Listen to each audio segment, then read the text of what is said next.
Bueno, ahora yo tengo una pregunta, don Giovanni. Sí, Estamos en el declive del FMLN y esta pregunta muchos la tienen porque la mayoría de las imágenes que circulan mediante las redes sociales son de cipotillos, así le decimos en El Salvador a los niños, con sus M16 o con otro tipo de armamento y se les puede ver de 12, 13 años en ocasiones, o sí. sea, que es más grande el fusil que ellos. ¿En qué momento se inicia a reclutar a niños y de dónde venía esta orden? A ver, te pido comprensión para esto porque no es muy fácil entenderlo. Ujú.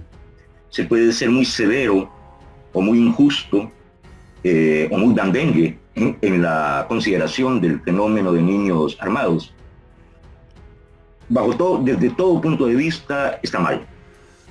Eso no es aceptable. Pero eso lo digo ahora. ¿Qué pasaba en aquel momento? No es que se reclutan niños, no. Es que cuando se establecieron los primeros frentes de guerra y después de la contraofensiva del ejército, después del 81, el primer fenómeno es que los primeros frentes de guerra, los primeros asentamientos o campamentos, estaba revuelta la población civil aledaña con la fuerza militar. Y en la contraofensiva, después del 81, el ejército atacó posiciones aledañas a todo lo que se denominaba zona de control. Por ejemplo, en el norte de Morazán atacaron Villa del Rosario, cantones de Perquín, de Jocuaitique, de San Fernando, de Torola, y allí, bueno, sucedían eh, capturas, asesinatos de lo que ellos consideraban eran o colaboradores, o simpatizantes, o milicianos del FMLN, campesinos. En Villa del Rosario se dio una masacre. Entró el ejército. No recuerdo la cantidad de muertos. Fue antes del mozote eso. El mozote fue en diciembre del 81. Esto fue a mediados. Eh, y durante los operativos de contraofensiva hubo campesinos muertos, familias muertas. Quedaron muchos niños en las zonas, digamos, controladas o en las zonas de influencia, niños huérfanos, o que quedaron con un tío que era guerrillero. Estos niños estaban desprotegidos, entonces naturalmente se fueron metiendo a los campamentos. Mm. Y lo primero que se hizo fue una escuelita guerrillera para que siguieran estudiando, por lo menos aprendiendo a leer, y allí los que eran maestros o los curas, Rogelio Poncel, Ventura, pues daban clases en la escuelita y les enseñaban cosas, pero era un estado de guerra. Entonces, era muy difícil mantener ese ritmo de intentar vida cotidiana en un estado de excepcionalidad militar.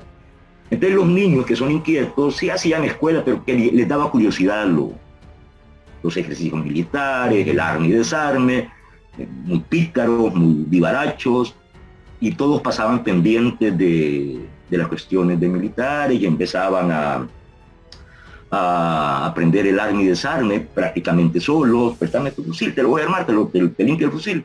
Entonces ellos aprendieron muy rápido a arma y desarme, tenían 10, 11, 12, 13, 14 años. Y poco a poco, en cuestión de meses, pues iban eh, metiendo como a la estructura militar de manera informal, digamos. No se les daba un fusil al principio, pero estos niños demostraron primero que eran buenos tiradores, casi todos. Empezaron a hacer labores de correo, de ir de un campamento a otro a dejar un papelito, un mensaje, ¿no? Y entonces pedían una pistola, por ejemplo, o los iba cuidando a alguien, pero ellos en el camino decían, préstame el fusil, déjame tirar. Eran muy buenos tiradores. Y una cantidad de niños se metieron, eran muy buenos para cifrar y descifrar mensajes militares por radio. Entonces estos niños, con el cuento que estaban en la escuelita, pero estaban dentro de los campamentos, se fueron integrando a los ejercicios militares, a tareas, y poquito a poquito de repente aparecieron ya como parte de la fuerza. Pero era un poco informal eso. Pero resultaron tan buenos, sobre todo en el tema de francotiradores, que los comandantes los empezaron a utilizar para eso. Estos pegan 100. Y se fueron integrando de esta manera. Es decir, que no hubo una orden específica de reclutar niños nunca. Eran los niños que quedaron dentro de la guerra, dentro de los campamentos, dentro de las zonas de control, que se quedaban huérfanos. O que su tío, su hermano mayor era guerrillero y ellos se iban acompañándolo ahí al campamento. Entonces no había una orden específica de reclutar niños, eso nunca hubo. O sea que fue algo que se dio por el momento. Y es como hay muchísimas imágenes, muchísima información que circula en todo eso. Entonces, para tratar de evacuar esa pregunta que muchos tenían, ¿verdad? Tenía que salir directamente aquí esta pregunta. Ya vimos que tenían una función ellos de correos en un inicio.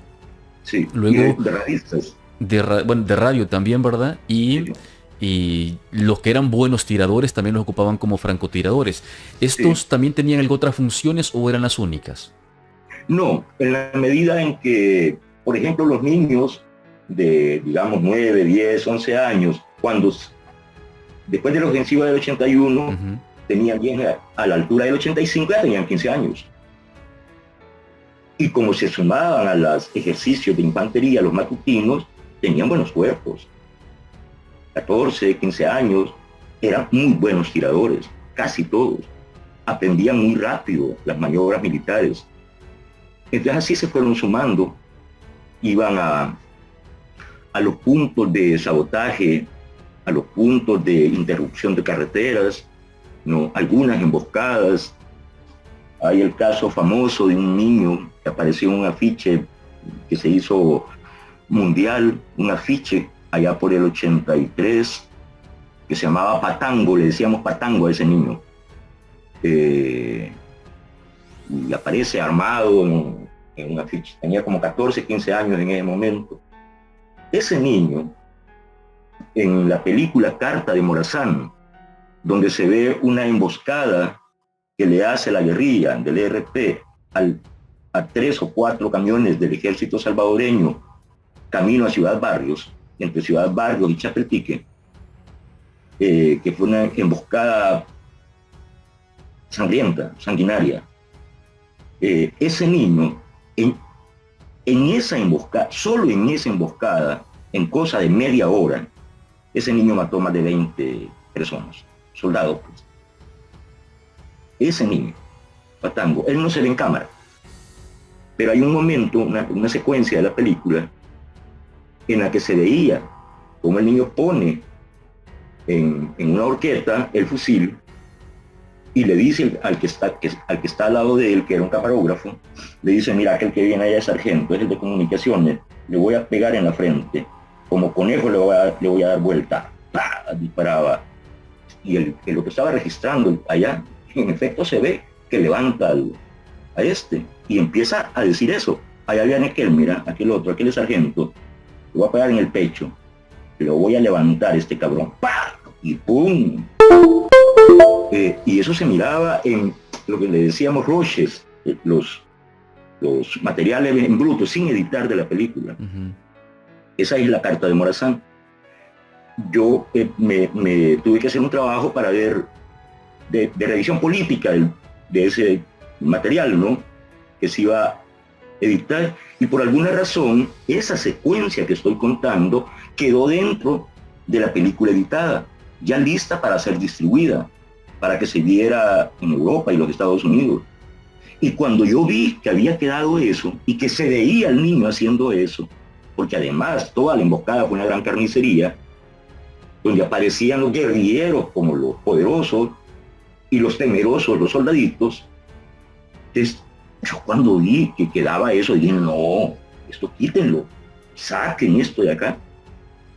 O sea, esto no lo puede ver la comunidad internacional, eso nos convierte en genocidas.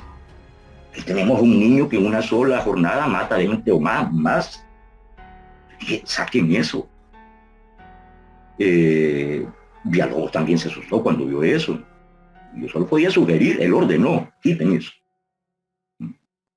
Esa fue la situación con lo de los niños.